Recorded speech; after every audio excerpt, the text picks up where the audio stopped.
Assalamualaikum warahmatullahi wabarakatuh.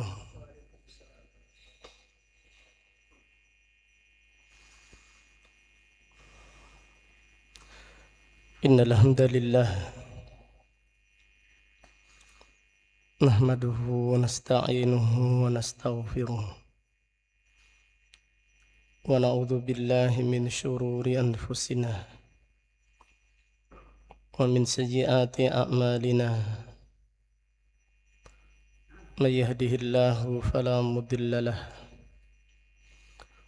wa may yudlil fala hadiya lahu. Wa ashhadu an la ilaha illallah wahdahu la syarika lah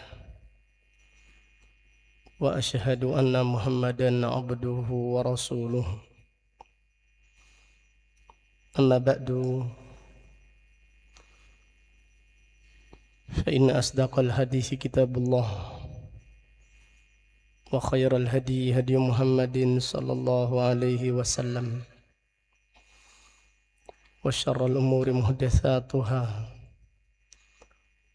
wa kullu muhdatsatin bid'ah wa kullu bid'atin dhalalah wa kullu dhalalatin finnar.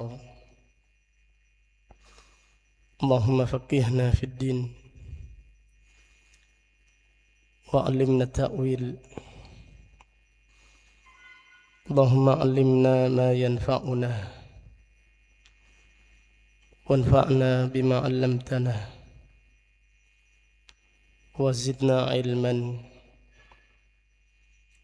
wa aslih lana sya'nana kullahu wa la takilna ila anfusina tarfata 'ainin. Alhamdulillah, pada sore ini hari Selasa tanggal 20 bulan Safar tahun 1448 Hijriah, dengan izin Allah Ta'ala kita melanjutkan kembali kajian tafsir Al-Quran dari kitab ringkasan tafsir Al-Imam Ibn Kathir rahimahullah rahmatan wasi'ah. Pada sore ini kita masih melanjutkan tafsir surat Al-Hajj ayat 18. Allah Ta'ala berfirman, wa may yuhinillahu fama lahu min mukrim. Siapa yang dihinakan oleh Allah, tidak ada seorang pun yang bisa memuliakannya. Siapa yang dihinakan oleh Allah, Allah Subhanahu wa Ta'ala menghinakan orang-orang yang sujud kepada selain Allah. Allah menghinakan orang-orang yang menyekutukannya. Dan siapa yang dihinakan oleh Allah, tidak ada seorang pun yang bisa memuliakannya. Walaupun semua manusia, walaupun mayoritas manusia memujinya, walaupun mayoritas manusia menjunjungnya, tetapi tidak ada yang bisa memuliakannya. Tidak ada yang bisa menyelamatkannya dari siksa Allah. Karena kemuliaan yang hakiki adalah selamat dari kesyirikan di dunia dan selamat dari siksa Allah di akhirat nanti. Jadi siapa yang dihinakan oleh Allah di dunia dengan kesyirikan, tidak ada yang bisa memuliakannya. Tidak ada yang bisa menyelamatkannya dari siksa Allah. Innallaha yaf'alu ma yasha'. Sesungguhnya Allah melakukan apa yang dikehendakinya. Aisyah radhiyallahu anha bertanya kepada Nabi sallallahu alaihi wasallam tentang Abdullah ibnu Jud'an, orang yang dermawan di zaman jahiliyah, membantu orang susah, menyambung silaturahim, memuliakan tamu. Ayanfa'uhu dzalik, apakah itu semua bermanfaat baginya? Apakah itu semua memuliakannya di sisi Allah? Nabi sallallahu alaihi wasallam bersabda, la, itu semua tidak bermanfaat. Innahu lam yaqul yauman minad dahr. Dia tidak pernah berdoa sepanjang umurnya, Rabbighfirli khati'ati yaumaddin. Ya Allah, ampunkanlah dosaku di hari pembalasan. Jadi sedekahnya tidak bermanfaat, silaturahimnya tidak bermanfaat, tidak bisa memuliakannya, tidak bisa menyelamatkannya. Jadi kemuliaan yang hakiki, kemuliaan yang menyelamatkan seorang dari siksa Allah. Wa may yuhinillahu fama lahu min mukrim. Siapa yang dihinakan oleh Allah, tidak ada yang bisa memuliakannya. Nabi sallallahu alaihi wasallam bersabda, man batta'a bihi amaluhu lam yusri' bihi nasabuh. Siapa yang amalnya lambat, nasabnya tidak menjadikannya cepat masuk surga. Dia memiliki kemuliaan nasab seperti Abu Talib, memiliki kemuliaan nasab dekat dengan Nabi sallallahu alaihi wasallam. Namun tidak memiliki kemuliaan tauhid. Kemuliaan nasab tidak bermanfaat apabila tidak disertai tauhid. Bahkan syafaat Nabi sallallahu alaihi wasallam tidak diterima oleh Allah untuk menyelamatkan Abu Talib dari siksanya. Allah hanya menerima untuk apa? Untuk apa? Meringankan siksanya. Nabi sallallahu alaihi wasallam bersabda, "Huwa fi dakhdahin minan nar." Abu Talib berada di neraka yang paling ringan, paling atas. Nabi sallallahu alaihi wasallam bersabda, "Laula ana." Kalau bukan karena syafaatku yang dikabulkan oleh Allah, lakana fid darkil asfali minan nar. Maka Abu Talib berada di neraka yang paling bawah. Jadi kehinaan yang paling hina adalah syirku billah. Menyekutukan Allah itu kehinaan yang paling hina. Ada orang yang malu tercoreng. Jadi mukanya tercoreng, malunya luar biasa. Saking malunya tidak berani berhadapan dengan manusia. Contohnya apa? Sebutkan contoh orang yang malu luar biasa. Malunya luar biasa. Sampai dia tidak bisa bertemu dengan, tidak berani bertemu dengan orang-orang yang mengenalinya. Contohnya apa?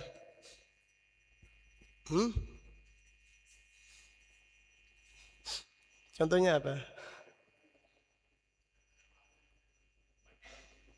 Hah?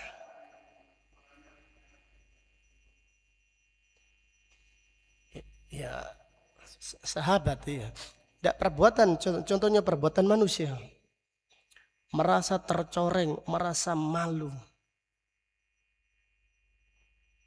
Jadi, saya sebutkan contoh bebas. Hah? Contoh ya, saya kasih contoh. Ada seorang wanita, ya semoga Allah menjaga anak-anak kita. Kelihatannya baik, tiba-tiba dia hamil. Malu atau tidak malu? Kelihatannya baik, kelihatannya soleha, tiba-tiba punya anak. Tiba-tibanya hamil tanpa suami. Malu atau tidak malu? Malu luar biasa. Ibunda Maryam hamil, melahirkan, tidak punya anak. Pulang itu malunya luar biasa. Padahal dia tidak berzina.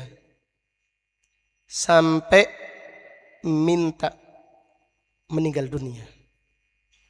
Karena dia pasti dituduh apa? Berzina. Karena dia pasti dituduh berzina. Padahal Ibunda Maryam suci, wanita yang suci. Tetapi Allah Subhanahu wa taala tetap memerintahkan pulang ke kampung halamanmu. Itu ujian yang paling berat. Ujian yang paling berat. Orang soleh kemudian ketakuan melakukan maksiat. Wah, malunya luar biasa. Orang soleh ketahuan melakukan maksiat. Wah, luar biasa. Padahal Maryam ini tidak maksiat. Tetapi orang-orang tidak peduli.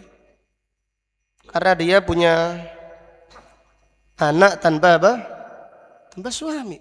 Malunya luar biasa.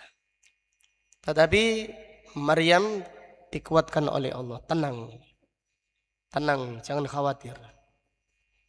Kemudian ketika pulang tetap dikatakan berzina. Sampai Allah memperlihatkan tanda-tanda kebesarannya. Nabi Isa yang masih bayi berbicara. Qala inni Abdullah. Aku adalah hamba Allah. Jadi apabila ada orang ketahuan kepergok melakukan sesuatu. Contohnya ada orang diamanahi memegang uang gitu. Kemudian dikorupsi. Ketahuan. Malunya luar biasa. Jadi ada cerita ini. Ini cerita di luar negeri. Bendahara korupsi. Tetapi ketika dimasukkan, jadi sistemnya ini dimanipulasi, dirubah. Jadi memasukkan uang, kalau dicek lewat komputer, hasilnya benar. Dimasukkan. Hasilnya benar. Tapi kalau dihitung manual, hasilnya ada yang janggal. Akhirnya ketahuan. Ketika dia ketahuan, malunya luar biasa. Akhirnya pindah. Karena ketahuan, malu, tercoreng. Jadi orang malu, tercoreng. Perbuatannya yang tertutupi terbongkar. Dibongkar oleh Allah Subhanahu wa taala. Tercoreng. Dan lebih tercoreng lagi, malu yang paling malu nanti pada hari kiamat adalah asyirku billah. Jadi pada hari kiamat nanti ada orang yang membawa dosa korupsi, mencuri, berzina, maling. Oh, ternyata orang ini maling. Dulu kok kelihatannya kok baik-baik saja. Semuanya dibongkar oleh Allah. Yauma tublas sarair. Pada hari yang tersembunyi dibongkar oleh Allah. Kalau di dunia tidak apa? Tidak bertobat. Tetapi yang paling malu adalah orang yang menyekutukan Allah. Jadi yang paling terhina pada hari kiamat nanti, yang paling terhina. Jadi melebihi, katakan ada orang korupsi katakan triliunan. Terhina luar biasa.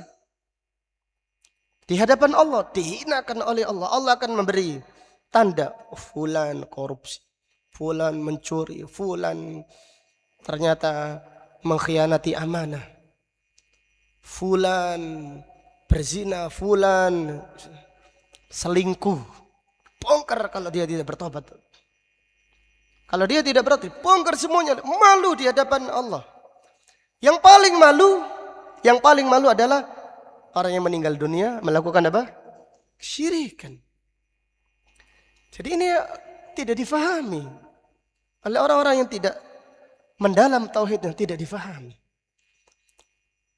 Yang paling malu di hadapan Allah adalah orang yang meninggal dunia melakukan kesyirikan. Wa may yuhinillahu fama lahu min mukrim. Siapa yang dihinakan Allah, tidak ada yang bisa memuliakannya. Innallaha yaf'alu ma yasha. Sesungguhnya Allah melakukan apa yang dikehendakinya. Kemudian kita lanjutkan. Qila li aliyin. Jadi dikatakan kepada Ali bin Abi Thalib. Jadi dengan demikian perbuatan yang paling mulia adalah tauhid. Kemuliaan yang paling mulia adalah tauhid. Kehinaan yang paling hina adalah asyirku billah. Kemuliaan yang paling mulia adalah tauhid. Dan kehinaan yang paling hina adalah asyirku billah. Dikatakan kepada Ali, inna hahuna rajulan yatakallamu fil masyiah. Sesungguhnya di sini wahai Ali, di majelis ini ada orang yang berkata tentang takdir, tentang kehendak Allah. Artinya dia menolak takdir. Allah tidak menghendaki. Faqala lahu Aliyun ya Abdullah. Ali berkata, ya Abdullah, wahai hamba Allah. Jadi siapa yang pernah haji, siapa yang pernah umrah, orang-orang Arab kalau memanggil orang yang tidak kenal dipanggil apa? Dipanggil namanya siapa? Haji, ya haji. Mikir wahai haji. Selain haji apa? Minggir ya haji. Hah? Muhammad. Pernah dengar tak? Muhammad. Padahal namanya tidak Muhammad. Ini keliru. Seharusnya kita kalau tidak kenal manggil ya Abdullah, wahai hamba Allah. Jadi para salaf kalau memanggil fulan yang tidak dikenal tidak dipanggil ya Muhammad. Wahai Muhammad kemari. Jadi orang Arab zaman sekarang kalau memanggil orang yang tidak dikenal Muhammad. Muhammad dari mana? Ini keliru. Ya Abdullah, wahai hamba Allah. Lebih utama dipanggil ya Abdullah, wahai hamba Allah. Ini Ali bin Abi Thalib memanggil ya Abdullah, wahai Abdullah. Khalaqakallahu kama yasha'u atau kama syi'ta.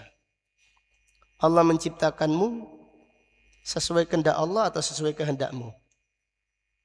Jadi orang ini mengingkari takdir. Allah tidak menghendaki. Sekarang Ali menegurnya.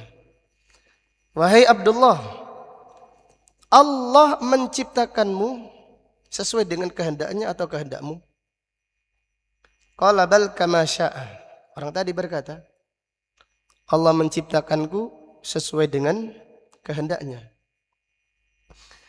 Kemudian qala fayumriduka idza syaa au idza syi'ta. Ali bertanya lagi. Allah menjadikanmu sakit dengan kehendaknya atau dengan kehendakmu? Qala bal idza syaa. Aku sakit dengan kehendak Allah. Qala Ali bin Abi Thalib berkata, fayasfika idza syaa au idza syi'ta. Allah menyembuhkanmu dengan kehendak Allah atau dengan kehendakmu? Qala bal idza syaa. Orang tadi berkata, Allah menyembuhkan aku dengan kehendaknya. Qala fayudkhilaka haitsu syi'ta aw haitsu syaa.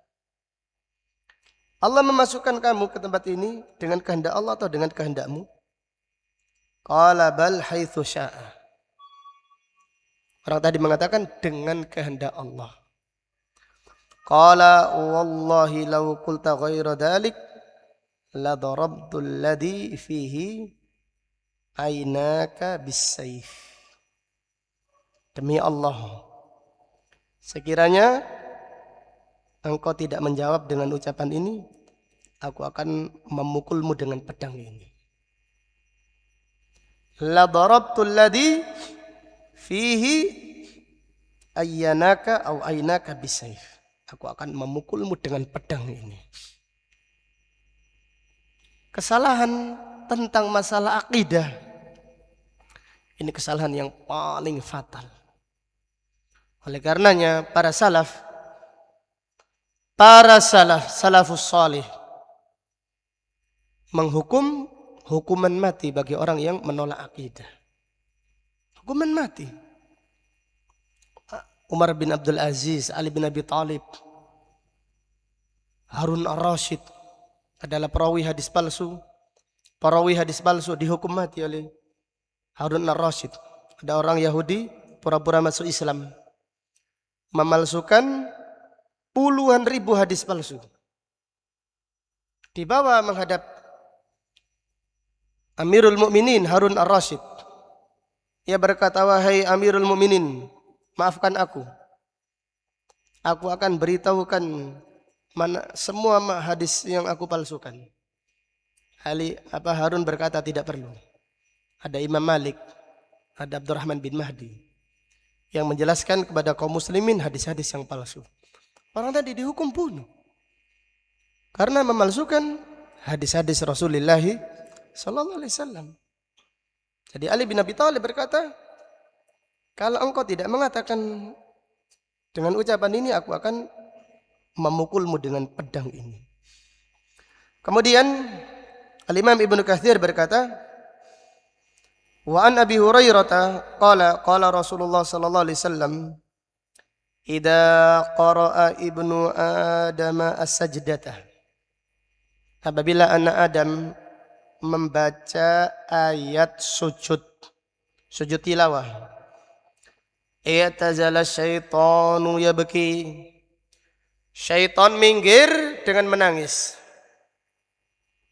Jadi kalau kita sujud tilawah ikhlas karena Allah sesuai sunnah, setan minggir menangis. Dan menangiskan syaitan itu diperintahkan Allah. Kita tidak boleh menggembirakan syaitan. Kita diperintahkan menangiskan syaitan. Yaqulu ya wailah. Syaitan berkata, wahai alangkah celakanya aku. Umira ibnu Adam bisujud fasajada falahul jannah. Anak Adam diperintahkan sujud, ia pun sujud dan ia mendapatkan surga. Wa umirtu bisujud, aku diperintahkan sujud, fa abaitu, aku pun enggan, faliyan nar, aku pun mendapatkan neraka. Rawahu Muslim, hadis riwayat Al-Imam Muslim. Wallahu ta'ala a'lam. Dari ayat 18 surat Al-Hajj terdapat faedah-faedah yang sangat banyak. Di antaranya ahammiyatu umuri tauhid. Faedah yang pertama, pentingnya perkara tauhid. Jadi perkara yang paling penting adalah tauhid. Kelompok Ikhwanul Muslimin mengatakan perkara yang paling penting adalah perkara Palestina. Perkara kemerdekaan Palestina, perkara yang paling penting. A'udzubillah. Kita mencintai saudara-saudara kita yang dari Palestina. Kita mendoakan mereka terus. Dalam pengajian kita mendoakan. supaya mereka ditolong oleh Allah. Kaum muslimin yang memiliki iman mendoakan mereka, membantu mereka dengan harta, dengan semampu mereka. Ini tidak diragukan. Tetapi mengatakan perkara mereka adalah perkara yang paling penting. Subhanallah, dari mana? Perkara yang paling penting adalah la ilaha illallah. Bukan kemerdekaan. Perkara yang paling penting bukan kemerdekaan Palestina, bukan. Nabi SAW karena la ilaha illallah hijrah dari Mekah. Mekah lebih suci daripada Palestina. Nabi SAW lebih suci daripada penduduk Palestina. Jadi jangan kita hulu, jangan berlebihan mengatakan perkara Palestina adalah perkara yang paling penting. Perkara yang paling penting adalah la ilaha illallah. Perkara di atas semua perkara adalah la ilaha illallah. Jadi kita tetap bukan tidak membantu, kita tetap mendoakan. Kita membantu semampunya. Kaum muslimin ketika kunut witir berdoa, semoga Allah membebaskan Baitul Maqdis, Masjidil Aqsa dari cengkeraman Yahudi-Yahudi yang najis. Ini doa. Tetapi ada perkara yang paling penting. Perkara yang paling penting adalah la ilaha illallah. Perkara di atas segala perkara adalah la ilaha illallah. Beribadah hanya kepada Allah dan tidak menyekutukan Allah dengan sesuatu apapun. Kemudian faedah yang kedua, Allah menciptakan makhluk. Allah menciptakan makhluk karena la ilaha illallah. Allah menciptakan makhluk karena la ilaha illallah. Dan ini adalah perang jihadnya Nabi sallallahu alaihi wasallam karena la ilaha illallah. Bukan sekedar merdeka dari penjajahan, bukan. Apa artinya merdeka dari penjajahan tapi kalau tidak merdeka dari kesyirikan? Penjajahan yang paling berat adalah menjajah akidah. Jadi orang kalau memiliki akidah, memiliki la ilaha illallah, tanahnya terjajah, rumahnya dirampok, nyawanya melayang, membawa la ilaha illallah, masih selamat nanti pada hari kiamat nanti. Siapa yang selama hidupnya penuh dengan kemewahan, tidak pernah terjajah sekalipun, tidak pernah menderita sekalipun, tidak punya la ilaha illallah, dia adalah orang yang terjajah dengan penjajahan yang paling parah, paling menyedihkan. Kemudian kalau meninggal dunia tempatnya neraka jahanam, khalidina fiha abada. Nabi sallallahu alaihi wasallam bersabda, yu'ta bi an'ami ahlil ard. Didatangkan pada hari kiamat orang yang paling nikmat di dunia, paling panjang umurnya, paling banyak liburannya, paling banyak hiburannya, paling banyak hartanya, paling enak makanannya.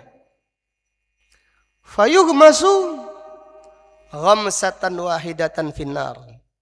Dicelupkan ke neraka sekali tok. Celupkan, diangkat lagi. Allah Ta'ala berfirman, ya abdi, wahai hambaku, hal ra'aita na'iman. Apakah engkau masih melihat, mengingat kenikmatanmu di dunia? Qala la, tidak ada ya Allah. Ma ra'aitu na'iman qattu. Aku tidak melihat kenikmatan apa-apa lagi. Padahal dia adalah orang yang paling nikmat, paling merdeka. Paling merdeka. Merdeka rumahnya, tanah airnya merdeka. Sekarang orang teriak-teriak merdeka. Kemerdekaan pernah. Kita mensyukuri nikmat merdeka. Tapi tahu tidak, kemerdekaan yang paling agung adalah merdeka dari kesyirikan. Kemudian lanjutan hadis. Yu'ta bi'abasi, didatangkan orang yang paling menderita di dunia. Diusir, rumahnya dijajah, negaranya dijajah, disiksa, menderita. Orang yang paling menderita, paling tidak enak makanannya, paling banyak penyakitnya di dunia. Orang yang paling menderita, tapi memiliki la ilaha illallah, memiliki tauhid. Fayuhmasu ghamsatan, dicelupkan sekali celupan di surga, fil jannah, lalu diangkat. Allah Ta'ala berfirman, ya abdi, wahai hambaku, hal ra'aitah bu'san, apakah engkau masih melihat penderitaan di dunia, masih ingat? Qala la, ma ra'aitu bu'san qattu, aku tidak melihat penderitaan apapun juga. Jadi pahami makna merdeka. Merdeka badan dari penyakit, merdeka rumah dari musuh, negara dari, ini merdeka. Tapi yang paling agung adalah merdekanya hati dari apa? Dari kesyirikan. Jadi apa artinya merdeka? Tetapi meninggal dunia, neraka jahannam khalidina fiha abada. Apabila melakukan apa? Kesyirikan. Itu semua tidak bermanfaat. Kemerdekaan yang hakiki adalah merdeka dari kesyirikan. Penjajahan yang paling jahat adalah penjajah kesyirikan. Penjajah dengan kesyirikan. Maka hati-hati penyesat umat. Membolehkan rebokasan. Itu penjajah itu. Yang membolehkan rebokasan, mereka adalah penjajah. Penjajah akidah. Bertakwalah kepada Allah, wahai penjajah. Jangan menjajah warga Indonesia. Jangan menjajah warga Gresik dari kesyirikan. Dengan kesyirikan. Jadi penjajah yang paling jahat adalah penjajah kesyirikan. Mengajak manusia melakukan kesyirikan. Mengajak kaum muslimin untuk melakukan kesyirikan. Sehingga tauhidnya batal. Tidak sah, tidak diterima oleh Allah Subhanahu wa ta'ala. Mereka adalah manusia yang paling jahat. Penjajah yang paling jahat adalah orang-orang yang membolehkan kesyirikan, mengajak manusia melakukan kesyirikan. Dan kita lanjutkan. Faedah yang ketiga. Hadis Nur Muhammad adalah hadis yang palsu. Hadis Nur Muhammad adalah hadis palsu. Jadi mereka mengatakan yang pertama kali diciptakan oleh Allah adalah Nur Muhammad. Dan Allah menciptakan alam semesta karena Nur Muhammad. Allah menciptakan segala yang ada di semesta alam karena Nur Muhammad. Hadisun maudhu, hadis palsu. Yang benar apa? Yang benar Allah menciptakan alam semesta karena apa? Karena la ilaha illallah. Yang benar makhluk yang pertama kali diciptakan Allah apa? Apa? Ars. Bukan Nur Muhammad. Ars. Makhluk yang paling pertama kali diciptakan Allah adalah ars.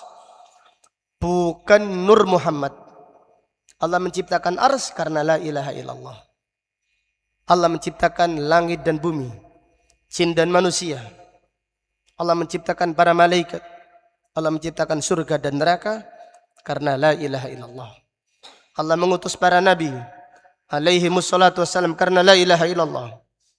Allah menurunkan kitab suci. Allah memerintahkan syariat, memerintahkan perintah, melarang larangan karena la ilaha illallah. Jadi kita salat karena salat ini adalah haknya la ilaha illallah. Jadi yang paling agung adalah kalimat la ilaha illallah. Adapun hadis Nur Muhammad adalah hadis palsu. Faedah yang keempat, alam semesta sujud kepada Allah. Jadi alam semesta sujud kepada Allah. Jadi semua yang ada di langit, semua yang ada di bumi, matahari, bulan, bintang, gunung, pohon, binatang, dan banyak manusia sujud kepada Allah Subhanahu wa taala. Faedah yang kelima,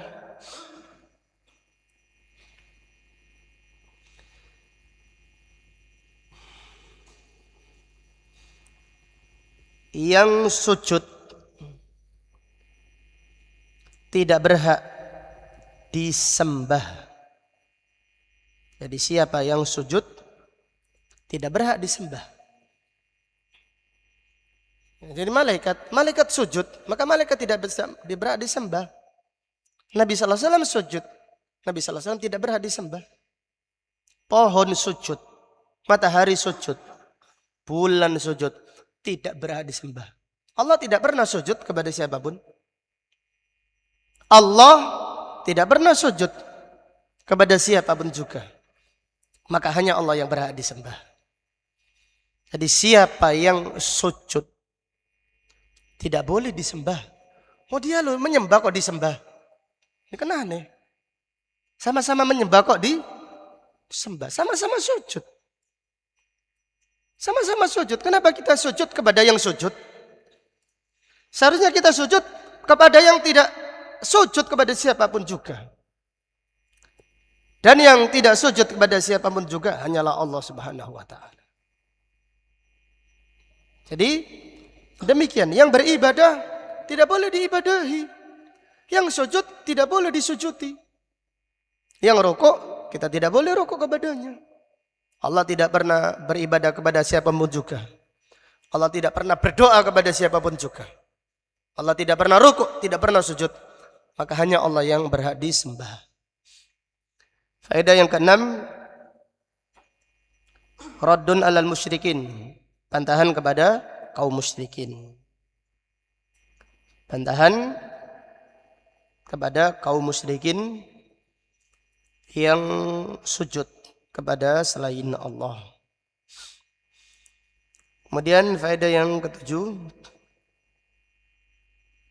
Berapa sekarang? 7 ya. As-sujudu li ghairillahi syirkun. Sujud kepada selain Allah adalah kesyirikan. Sujud kepada selain Allah adalah kesyirikan. Jadi jangan sujud. Jadi sujud kepada selain Allah adalah kesyirikan. Bisa jadi syirik besar atau syirik kecil. Kalau sujud ibadah kepada selain Allah adalah syirkun akbar. Adapun sujud penghormatan kepada selain Allah tapi dengan cara sujud ini syirkun asghar, syirik kecil. Tidak boleh sujud. Tidak boleh rukuk. Tidak boleh ngesot sungkem. Ini tidak boleh. Ini itu semuanya tidak boleh diberikan kepada selain Allah Subhanahu wa taala. Faedah yang ke-8, larangan ughulu. Larangan melampaui batas terhadap orang-orang soleh. Jadi larangan melampaui batas, memuliakan orang-orang soleh. Jadi sampai ngesot, ruku, sujud. Ada kiai lewat, semua santrinya sujud. Kiai lewat, santrinya semuanya sujud. Kiai duduk, kemudian pergi. Bekas duduknya ini diapakan? Dicium, diembus. Jadi entutnya kiai itu barokah. Ini hulu ini. Ini kebodohan ini. Itu ngakunya merdeka. Itu masih terjajah, dijajah oleh kiai tadi. Kiai plus penjajah. Jadi kiai kalau senang dikultuskan maka dia kiai plus penjajah. Nanti teriak kiai cabul. Jangan teriak kiai cabul. Seharusnya hidup kiai cabul. Anda yang membolehkan mengkultuskan kiai. Kiai kalau dikultuskan, bagaimana tidak muncul kiai cabul? Kalau kiai dikultuskan, bagaimana tidak mungkin muncul kiai apa? Cabul, gak mungkin. Jabat tangan dengan kiai, tidak apa-apa kiainya jabat tangan dengan santriwatinya. Gak mungkin kiai pikirannya kotor. Kiai pasti pikirannya suci. Akhirnya jabat tangan. Kemudian kiainya ingin, karena melihat santriwati yang menarik hati tadi, akhirnya kiainya ingin memberi ilmu khusus. Santriwatinya dipanggil, ya nurut-nurut saja yang dipanggil kiai. Karena akidahnya akidah kultus, akidah penjajah. Yang dipelajari adalah akidah penjajah. Santriwati dipanggil kiai di malam hari, tidak berani menolak. Karena kalau menolak panggilan kiai nanti takut kualat, gitu loh. Takut kualat. Akhirnya santriwatinya dikasih ilmu khusus, ilmu setrum. Akhirnya hamil santriwati tadi. Kemudian kalau hamil 1, 2 masih aman. Kalau yang hamil banyak baru teriak kiai cabul, kiai cabul. Jangan teriak kiai cabul, seharusnya hidup kiai cabul. Kalau mengkultuskan kiai masih ada, berarti jangan heran santriwati dicabuli. Akidahnya saja dijajah kok. Akidah dijajah, apalagi kehormatan. Lebih mahal mana akidah atau kehormatan? Lebih mahal mana? Akidah saja diserahkan, diganti dengan kesyirikan, diganti dengan kultus. Apalagi kehormatan, apalagi harta. Jadi kalau akidahnya, nomor 1 ini akidah. Kalau orang menjaga akidah, insya Allah menjaga kehormatan. Menjaga harta, menjaga kemuliaan. Menjaga kesucian. Kalau akidahnya najis, apalagi kehormatannya. Kehormatannya najis.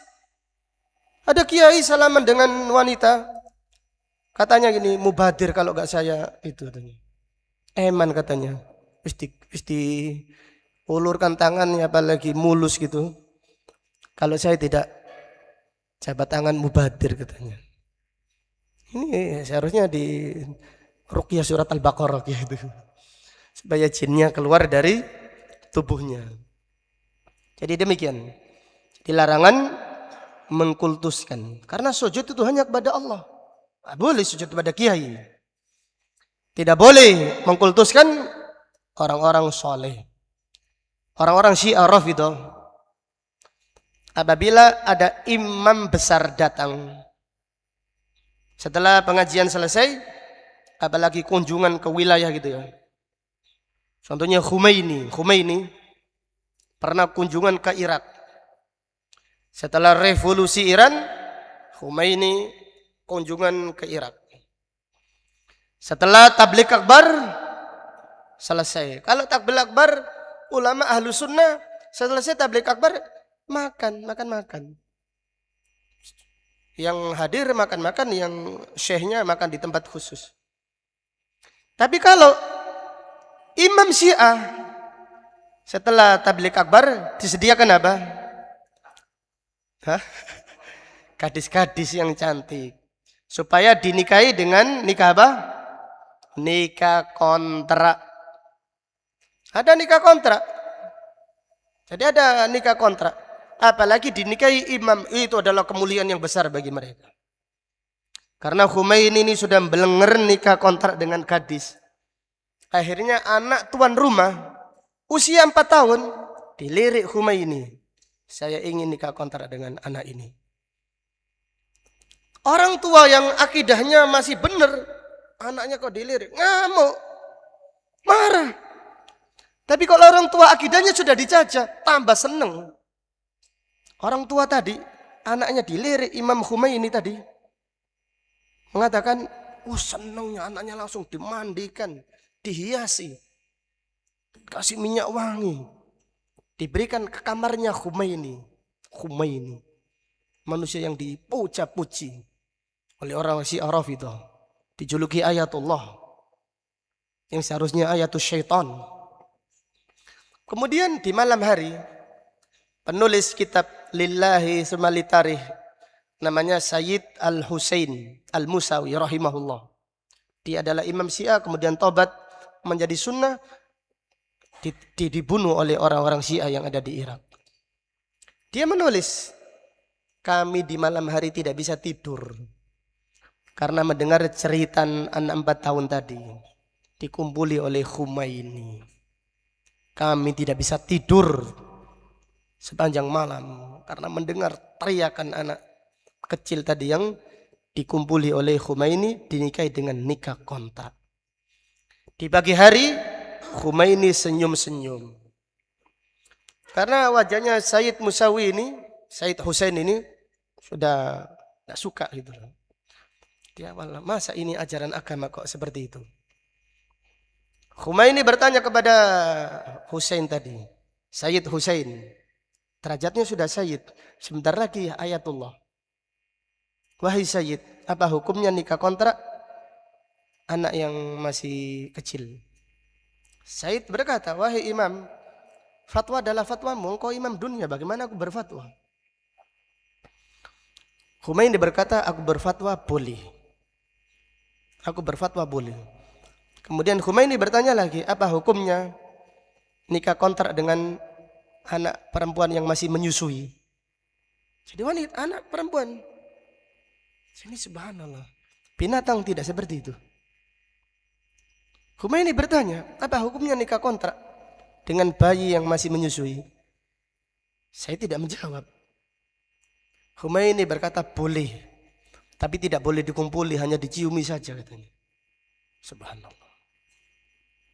Jadi kemudian penulis ini menulis kitab Lillahi Sumali Tarikh, mengajak orang-orang Syiah supaya sadar. Jangan sampai ditipu oleh penjajah-penjajah agama, penjajah akidah. Demikian. Wallahu ta'ala a'lam. Pelajaran berikutnya.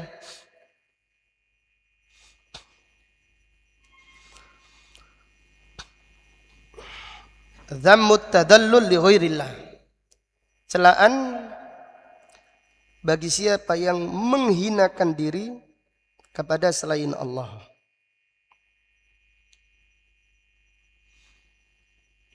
Pelajaran yang berikutnya, perbedaan antara menghinakan diri dan tawadhu.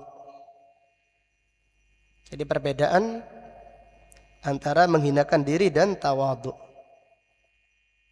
Apa bedanya kira-kira? Jadi menghinakan diri, jadi merendahkan serendah-rendahnya dengan mengagungkan selain Allah Subhanahu wa taala. Adapun tawadhu itu tidak menghinakan diri. Tawadhu itu tidak menghinakan diri. Apa definisi tawadhu? Jadi definisi tawadhu merendahkan diri. Definisinya adalah makna tawadhu meyakini fulan lebih baik daripada saya. Jadi tawadhu itu bukan dengan menghinakan diri. Bukan. Tapi merendahkan, menganggap, meyakini fulan lebih baik daripada saya. Ini tawadhu. Jadi menganggap, jadi di dalam hati tidak perlu dikatakan fulan lebih baik daripada saya. Ini tawadhu. Tapi kalau saya merasa saya lebih baik daripada fulan, saya sombong. Tapi kalau saya tidak merasa lebih baik dan tidak merasa fulan lebih baik daripada saya tidak tawadhu dan tidak sombong. Jadi ada orang sombong, ada orang tawadhu. Ada orang yang tidak tawadhu plus tidak sombong. Siapakah orang sombong? Orang yang menganggap dirinya lebih baik daripada orang lain. Ini sombong. Siapa yang menganggap orang lain lebih baik daripada dirinya, ini namanya tawadhu. Adapun orang yang tidak merasa lebih baik, tidak merasa fulan lebih baik daripada dia tidak tawadhu plus tidak sombong. Demikian.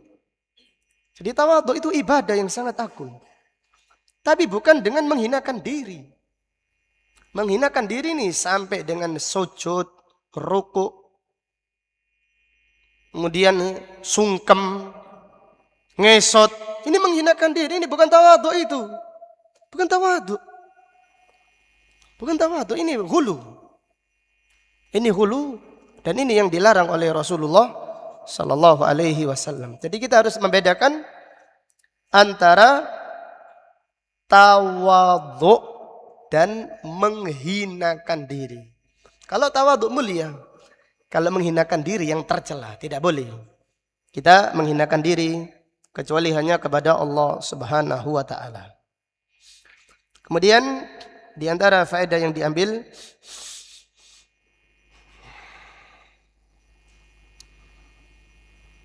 siapa yang dimuliakan oleh Allah, tidak ada yang bisa menghinakannya. Siapa yang dimuliakan Allah, tidak ada yang bisa menghinakannya. Pelajaran berikutnya, siapa yang dihinakan Allah, tidak ada yang bisa memuliakannya. Siapa yang dihinakan oleh Allah, tidak ada yang bisa memuliakannya. Kemudian di antara faedah yang diambil, kemuliaan yang paling mulia adalah at-tauhid. Kemuliaan yang paling mulia adalah tauhid. Kemudian pelajaran berikutnya, kehinaan yang paling hina adalah kesyirikan. Kehinaan yang paling hina adalah kesyirikan. Kemudian di antara faedah yang diambil, fadlu iltimasi ridallah, keutamaan mencari keridhaan Allah. Ini kalau kita mencari ridha Allah, janganlah kecil hati walaupun kita dicela manusia, jangan kecil hati. Jadi karena kemuliaan yang sesungguhnya adalah bagi orang yang mencari keridhaan Allah dengan tauhid, dengan mengamalkan Al-Quran, sunnah Rasulullah sallallahu alaihi wasallam. Di antara faedah yang diambil, mayoritas manusia enggan sujud kepada Allah. Mayoritas manusia enggan sujud kepada Allah. Apa yang dimaksud mayoritas manusia enggan sujud kepada Allah? Iya, mayoritas manusia enggan sujud kepada Allah dengan tauhid. Mereka maunya sujud kepada Allah, ya sujud kepada kuburan. Sujud kepada Allah, sujud kepada pohon. Sujud kepada Allah, sujud kepada syaitan. Mayoritas manusia demikian. Itu, siapa yang demikian berarti tidak mau sujud kepada Allah. Orang yang sujud kepada Allah tidak mau melakukan kesyirikan. Orang yang sujud kepada Allah contohnya tidak mau ikut terbawakasan, tidak mau. Saya sujud kepada Allah, kenapa saya ikut terbawakasan? Itu ritual kesyirikan. Walaupun dicampur ada doanya, ada salawatannya, ada bacaan Al-Qurannya, tetap kesyirikan. Kita tidak mau sujud kepada selain Allah. Kita mau hanya sujud kepada Allah Subhanahu wa taala. Jadi mayoritas manusia enggan sujud kepada Allah, artinya dengan tauhid. Kemudian di antara faedah yang diambil, masyru'iyatu sujud tilawah. Disyariatkan sujud tilawah. Disyariatkan sujud tilawah di dalam sholat atau di luar sholat. Nah, di dalam sholat sujud tilawah, di luar sholat hendaklah kita membaca sujud tilawah. Hendaklah kita sujud ketika kita membaca ayat sujud tilawah. Dan ada 15 ayat. Ada 15 ayat yang terdapat sujud tilawah. Dan surat yang paling banyak surat sujud tilawah surat apa? Surat Al-Hajj, ada 2 kali. Jadi mayoritas surat yang ada di dalam Al-Quran tidak ada sujud tilawahnya. Ada hanya surat-surat tertentu ada sujud tilawahnya. Dan surat Al-Hajj ada 2 kali sujud tilawah. Kemudian di antara faedah yang diambil, itsbatul masyiati lillah, menetapkan kehendak Allah. Menetapkan kehendak Allah. Jadi segala yang terjadi di alam semesta ini dikehendaki Allah, ditakdirkan oleh Allah.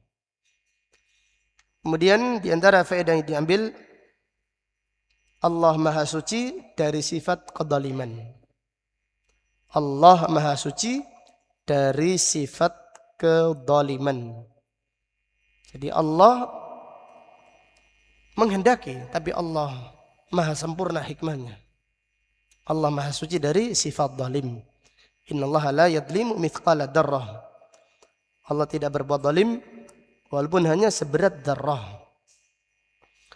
Kemudian di antara faedah yang diambil, ahammiyatu ta'dhimi a'malil qulub. Pentingnya mengagungkan amalan hati. Jadi pentingnya mengagungkan amalan hati. Jadi orang sujud kepada Allah, tidak ada amalan hatinya, sujudnya kayak tidak sujud. Jadi yang paling penting amal itu bukan gerakan badan, tapi amalan hati. Jadi ahamiyatu ta'dhim, hendaklah kita mengagungkan amalan hati. Di dalam contohnya sedekah. Sedekah bukan masalah jumlahnya, bukan.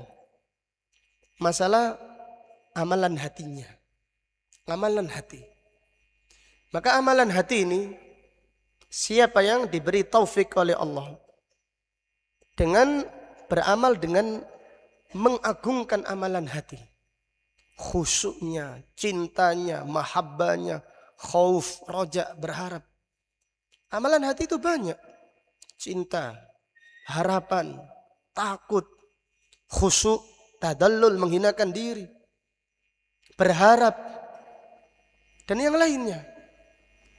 Amalan hati diagungkan. Ini melipatkan ganda pahala seorang. Jadi para sahabat di dalam hadis, renungkan, Nabi SAW bersabda, la tasubbu ashabi, jangan mencela sahabat.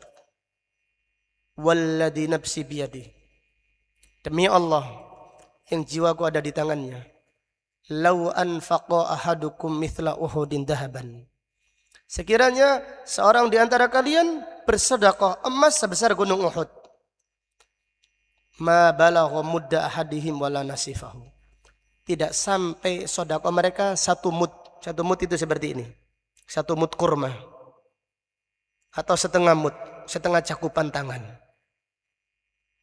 Jadi para sahabat sedekah dengan setengah ini. Berapa kilo ini? Berapa on ini? Mungkin 6 on. 6 on atau tidak sampai. Ini loh 6 on ini. Ini 6 on. 6 on atau 3 on. Mengalahkan yang sedekah dengan emas sebesar gunung Uhud. Dengan apa mengalahkan? Ini dengan amalan hati. Jadi orang yang beramal dengan hati, amalan hati, ta'dhimu a'malil qulub. Jadi kita ngaji, makanya kita berlomba-lomba bagaimana memperbaiki amalan hati kita. Supaya apa? Supaya ibadah kita dilipat gandakan pahalanya oleh Allah. Jadi yang paling penting itu adalah a'malul qulub, bukan amalan badan. Amalan badan ya sama antara orang yang beriman dengan orang munafik, sama. Yang membedakan adalah amalan apa? Hati. A'malul qulub, ta'dhim. Maka kita ditarbiyah oleh Allah dengan sujud. Supaya apa? Ta'dhimu a'malil qulub. Sujud. Mengagungkan Allah dengan hati kita. Wasjud waqtarib. Sujudlah dan dekatlah. Berdekatlah, mendekatlah kepada Allah Subhanahu wa ta'ala. Allah Maha tinggi di atas ars. Kita dengan sujud, kita diperintahkan mendekatkan diri kepada Allah Subhanahu wa ta'ala. Hadirkan tempat yang paling dekat antara hamba dengan Allah adalah sujud. Ini dengan amalan hati. Nabi sallallahu alaihi wasallam bersabda, aqrabu ma yakunu bainal abdi wa rabbih wa huwa sajid. tempat yang paling dekat antara hamba dengan Allah adalah ketika seorang hamba sedang sujud. Fa'aktsiru fiha du'a. Maka di dalam sujud perbanyak doa. Faqaminun an yustajabulah. Siapa yang berdoa ketika sujud, doanya dijamin dikabulkan oleh Allah. Dengan apa? Dengan ta'zim tadi. Mengagungkan, ini tempat yang paling dekat. Ta'zim a'malil qulub. Jadi yang paling penting, jadi yang menambah iman itu apa? Amalan hati ini yang menambah iman. La ilaha illallah dengan hati, ini yang menambah iman. Adapun la ilaha illallah dengan lisan saja, tidak menambah apa-apa. Allahu Akbar tidak dengan hati, tidak menambahkan apa-apa. Sujud dengan badan tidak dengan hati, tidak menambahkan apa-apa. Wujuduhu ka'adamihi. Jadi semua ibadah yang tidak disertai dengan amalan hati, adanya seperti tidak adanya. Jadi orang munafik itu sholat loh. Bahkan mereka sholat jamaah. Tapi tidak dinilai sholat. Karena kosong dari amalan hati. Amalan hati apa? Mahabbah, raja, khauf, khusyuk, dan yang lainnya. Hendaklah kita mengagungkannya. Maka siapa yang beramal disertai dengan amalan hati yang agung tadi, Allah melipatkan pahala yang sangat besar di sisi Allah Subhanahu wa ta'ala. Semoga Allah memperbaiki amalan hati kita semuanya. Semoga Allah menerima amal kita dan mengampuni dosa-dosa kita. Semoga Allah Subhanahu wa ta'ala sebagaimana mengumpulkan kita di dunia untuk mempelajari ayat-ayat Al-Quran dan sunnah Rasulullah sallallahu alaihi wasallam, semoga Allah mengumpulkan kita semua di surganya. Allahumma qsim lana min khasyiatika ma tahulu bihi bainana wa baina ma'asik, wa min ta'atika ma tuballighuna bihi jannatak, wa min al-yaqini ma tuhawwinu bihi alaina masa'ibad dunya. Allahumma mati'na bi asma'ina wa absarina wa quwwatina ma ahyaitana, waj'alhu al-waritha minna waj'al tha'rana 'ala man dhalamana wansurna 'ala man adana wa la taj'al musibatana fi dinina wa la taj'alid dunya akbara hammina wa la mablagha ilmina wa la tusallit 'alaina man la yarhamuna. Ya muqallibal qulub tsabbit qulubana 'ala dinik, ya musarrifal qulub sarrif qulubana ila ta'atik. Rabbana la tuzigh qulubana ba'da idh hadaitana wa hab lana min ladunka rahmah innaka antal wahhab. Allahumma ati nufusana taqwaha wa zakkiha anta khairu man zakkaha anta waliyuha wa maulaha. Allahumma inna na'udzubika an nusyrika bika syai'an na'lamuhu wa nastaghfiruka lima la na'lam. Allahumma inna nas'aluka al-huda wat-tuqa wal-afafa wal-ghina. Allahumma aslih lana dinana alladhi huwa ismatu amrina wa aslih lana dunyana allati fiha ma'ashuna wa aslih lana akhiratana allati ilaiha ma'aduna waj'alil hayata ziyadatan lana fi kulli khair wal mauta rahatan lana min kulli syarr. Allahumma inna nas'aluka thabata fil amr wal azimata ala rusd wa nas'aluka mujibati rahmatik wa azaima maghfiratik wa nas'aluka syukra ni'matik wa husna ibadatik wa nas'aluka qalban salima wa nas'aluka qalban salima wa lisanan sadiqa wa nas'aluka min khairi ma ta'lam wa na'udzubika min syarri ma ta'lam wa nastaghfiruka lima ta'lam innaka anta 'allamul ghuyub. Allahumma a'inna ala dzikrika wa syukrika wa husni ibadatik. Allahumma a'inna ala dzikrika wa syukrika wa husni ibadatik. Allahumma a'inna ala dzikrika wa syukrika wa husni ibadatik. Allahumma inna nas'aluka husnal khatimah. Allahumma amitna ala al-islami was sunnah. Allahumma ja'al akhira kalamina minad dunya la ilaha illallah. Subhanakallahumma bihamdik asyhadu an la ilaha illa anta astaghfiruka wa atubu ilaik. Wa sallallahu ala nabiyyina Muhammad wa ala alihi wa sahbihi wasallama taslima. Alhamdulillahi rabbil alamin. Assalamualaikum warahmatullahi wabarakatuh.